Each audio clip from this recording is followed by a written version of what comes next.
I'm running up my electric bill just so I can show you a very Merry Christmas. Which I could do better if this truck wasn't in the way.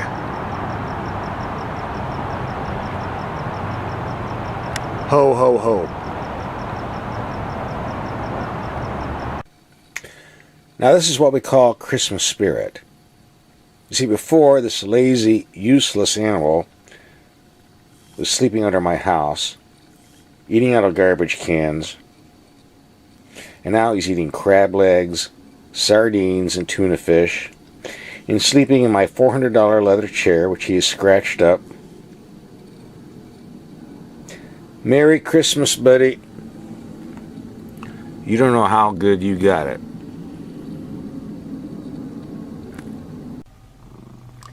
Are you still here? What are you doing with those claws on my chair? What is this? Oh my... Whoa! What is this?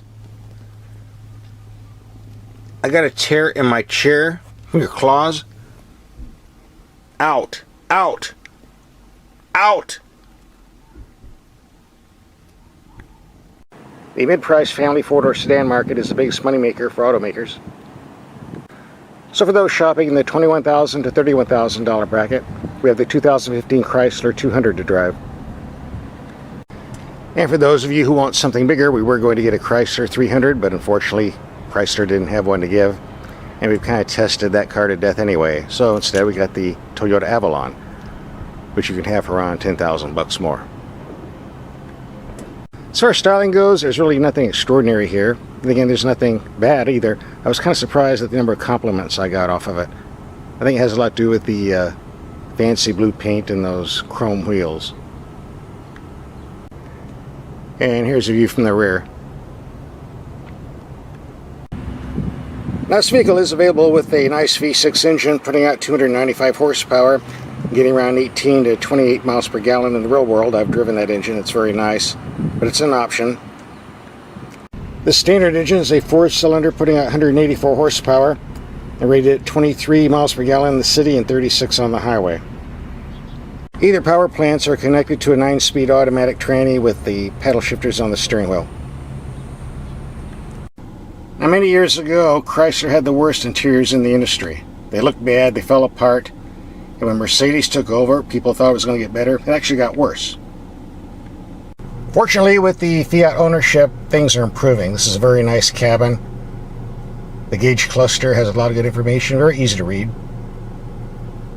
Controls for the headlights down here on a knob the way it should be. Don't put it on the steering column stock, please. Climate control knob, so simple a monkey could do it. Down here, a little shift knob, just like on Jaguar. Works just fine. Simple push buttons for the stereo system. Glove box doesn't look large, but it is. It's deep, goes way back. You can put a lot of stuff in there. Down to the cup holders, we have a secret compartment to hide things down there. Well, kind of secret. You have another storage compartment here, but if you stick your hand way down in there, you can pull things out, so it probably won't fool anybody. Now, this 4-cylinder engine was intended for the Dodge Dart. This is a slightly heavier car, so we really don't get lots of awesome acceleration off the line here. It takes a while to spool up the power, even with this 9-speed automatic.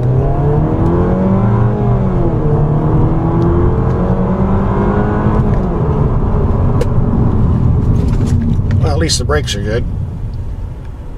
Now, this is the Sport model, which has a sport suspension, which offers better handling and steering over the base model. That's the good news. However, I find this ride to be very stiff. I'm feeling every bump on the road, so we're going to talk about that for a second.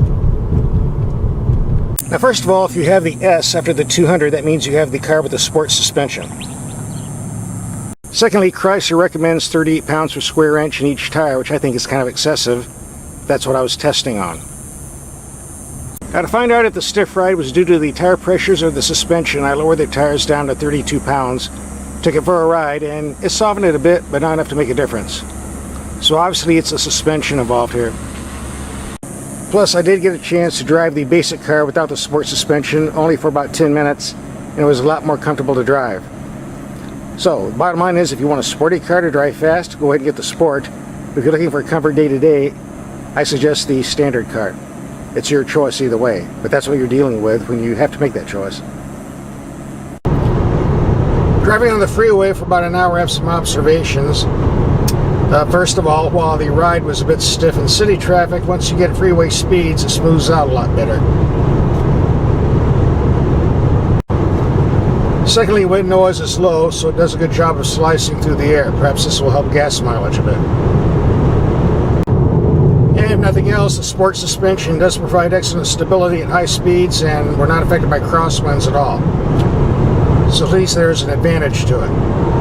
Although I'm not quite convinced I would want it, I think I'd still take the basic car, because in a vehicle like this, I want comfort over performance. But that's just my opinion. Again, it's still your choice.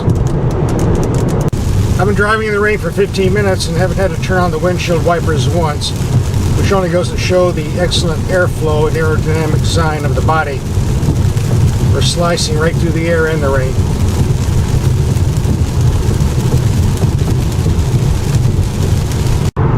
Just a note on this transmission, this is the first Chrysler 9-speed automatic that I've actually gotten to go in 9th gear on the freeway.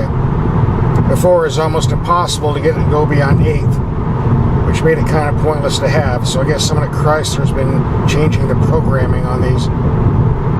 It's about time. Works quite well now. By the way, the Chrysler 200 is available with all-wheel drive, so if you have to drive down roads like this, you might get through. But I don't have it, so I'm not going to try it. Apparently this guy is. Lots of luck.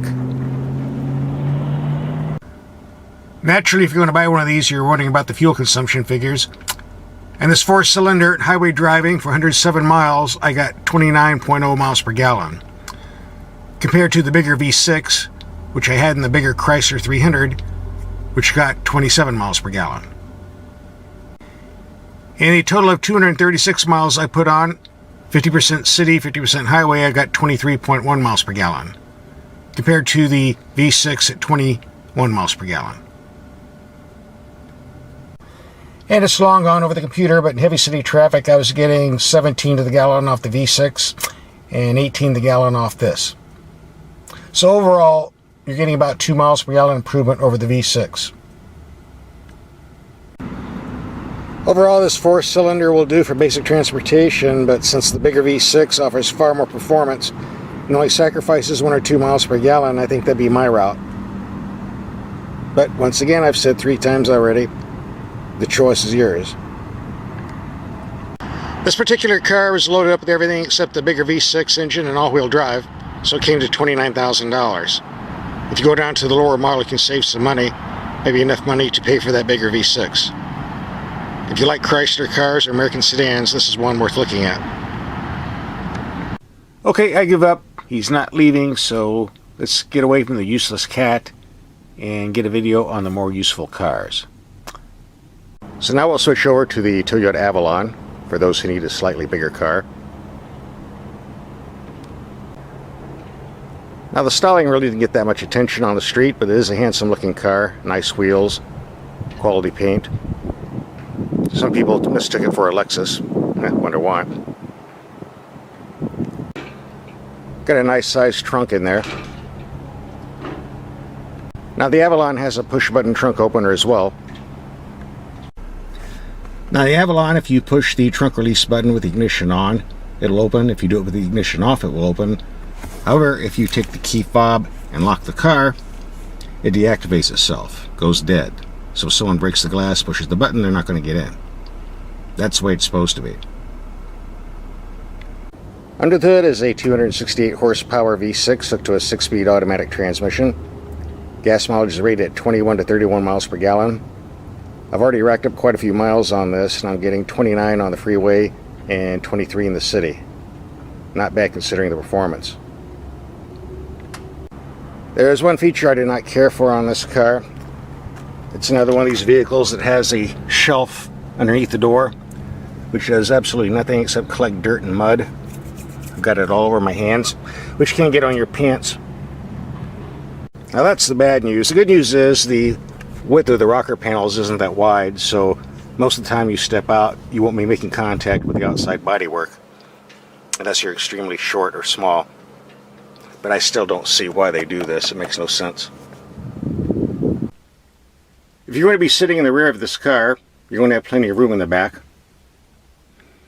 Also, the basic shape of the dash and console looks pretty nice.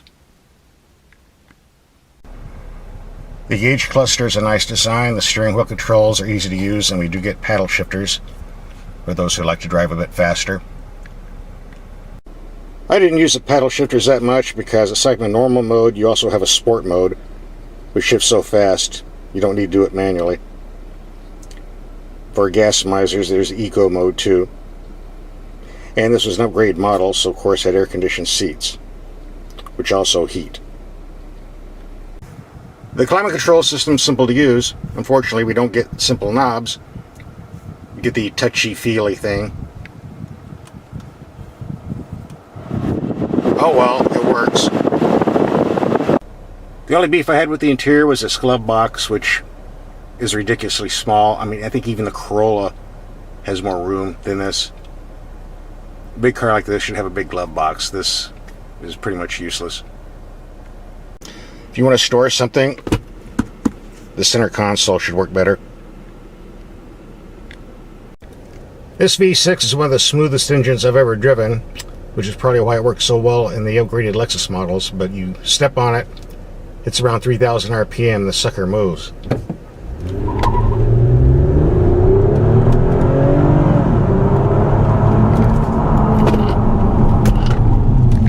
Nice brakes, by the way. The steering doesn't have much feel, but it's quick enough. The ride quality normal mode is about average. Kick it in sport mode, the car handles and steers a lot better, but of course you get a stiffer ride in the process. The base Avalon starts around $33,000, but lots of luck finding a stripped Avalon on the Toyota lot. It just doesn't happen much. More than likely you're going to see a price tag like this at $42,000. Which is okay, I guess, because it is a quality car, but charging $225 for a carpeted trunk and floor mats, come on. The Avalon is Toyota's flagship, top of the line. It's a good, reliable car. But if you need something a little less expensive and smaller along the size of the Chrysler 200, there's always the Toyota Camry.